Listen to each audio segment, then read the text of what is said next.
Shalom everyone.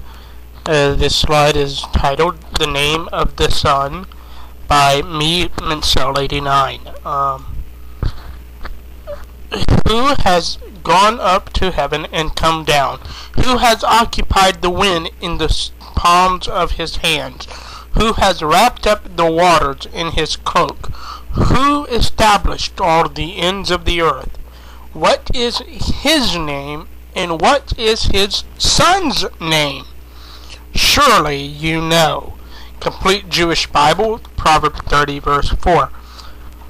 Zechariah 6, verses 10 through 12, in the Israeli Authorized Version, Sacred Name Edition.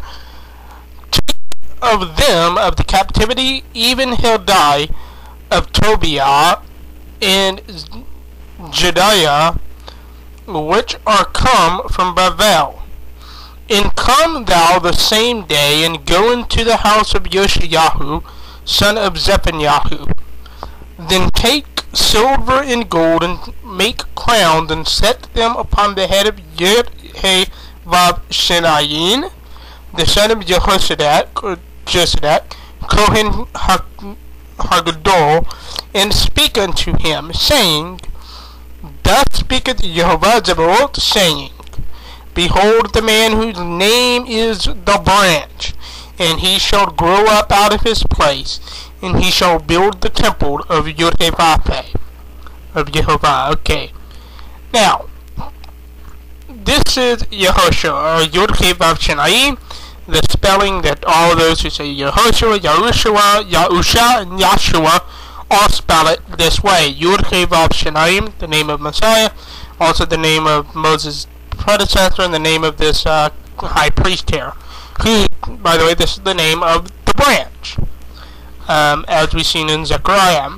Now, the problem with the Yahshua form is they fail to transliterate that vav, and they say, well, the vav is a silent vav. The problem is there is no such thing as a silent vav in Hebrew, and if there is any, I would like to see it. The yod is a y, the hey, H, the vav makes a V, O, or U sound, and the shin is an S or SH sound, and the ayin is an A sound. So, you have to put in the, transliterate the vav here, either Yahshua, or Yehoshua, or Yahusha, or something. You have to put a vav in there. So that's the problem with the Yahshua pronunciation. It failed to transliterate the vav. The next one I'm going to be dealing with is the Yahusha form. Here's the problem. They say, well, the Masoretes have it weird. They're the ones that inserted, and they're hiding the name or something of that nature, and put their no vav after the shin, right? And thus we should just translate Yahusha. Here's the problem, is that in Deuteronomy 3:21, and I'm also going to show you another verse where it does have Yehoshua in it. Deuteronomy 3:21. I'm not going to read all the Hebrew. I'm just going to read the first two words. Va'et Yehoshua, Yod-Heh-Vav-Shin-Vav-Ayin, the same name in the Hebrew. Yehoshua, Yod-Heh-Vav-Shin-Vav-Ayin. Also in Judges 2 verse 7, it says, Vayavdu ha'am et Yehovah kol yemei Yehoshua, both spelling Yod-Heh-Vav-Shin-Ayin. Now if you go all the way down to the third line, you see in red, it spells it again, as a matter of fact, it comes before the word Acharei Yehoshua Asher Ra'u et Kol Moshe, right? Our brother, the brother Yehoshua, which, I can't remember what the rest of it says, but here, Yod-Heh-Vav-Shin-Vav-Ayin. Now, here's the problem again. Remember the rule? You have to transliterate that vav. There's no such thing as a silent vav. That's the problem with the Yahusha crowd. The vav pointed against them, and the second part says it has a vav there. So the only two plausible transliteration is Yehoshua or Yahushua. These are the only two plausible transliterations. in this. Now we ask, which one is it right? They both can't be right, can they? The Yehoshua or Yahusha? Well, there's several ways to telling. Number one, by the Masoretic text, has vowel pointings in there. Traditional vowel points, how it's been pronounced all the way through the centuries. And the vowel pointing of Yehoshua, let's just put it the first form, Yud Vav Shin Ayin, is the Shava under the Yud, a Chonim over the Vav, and a vowel pointing under the Shin is to make the U sound, and the Kamalat under the Ayin, which will make the A sound. Matter of fact, the Ayin itself is unpronounceable unless you have a vowel point with it. Here again, Yehoshua, you have the Shava under the Yod, the Cholim over the Vav. Second Vav, you have the Dagesh, makes it U. So Yehoshua again.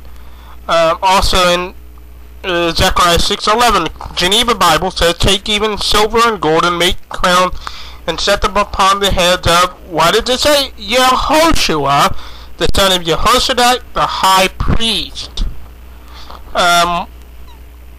Ain't that interesting? In 1534, actually, no, 1568,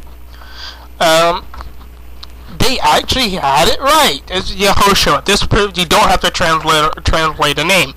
You can easily transliterate the name. The scripture 1998, which in the New Testament it writes the name of Messiah out in the Hebrew text. But here's what it says: "And you shall take silver and gold and make a crown and set it on the head of Yehoshua, the son of Yehoshua, the high priest." Even the Bible that in the New Testament just puts the name of the Messiah in all Hebrew letters to avoid controversy. Here in the Tanakh, where they spell it out when referring to anyone else other than Messiah, they spelled it out, and here's how they spelled it out: as Yehoshua. Ain't that interesting? And all conventional Jews agree with that. Now with the same verse, here's the Covered Out Bible. "Then take gold and silver and make crowns thereof, and set them upon the head of Yeshua, the son of Yosadek, the high priest." The reason why I did this one is because someone did a video saying that originally they pronounced it Yesu. That's proved them wrong. Covered out way before the Sacred Name movement, and etc. etc. This is like in the 1530s, 1500s, I should say. And also notice these are Aramaic transliterations, or transliterations of the Aramaic form of the name Yehoshua and Yehoshua. Here Ezra 3:2. Yeshua ben Yosadak, same thing, right?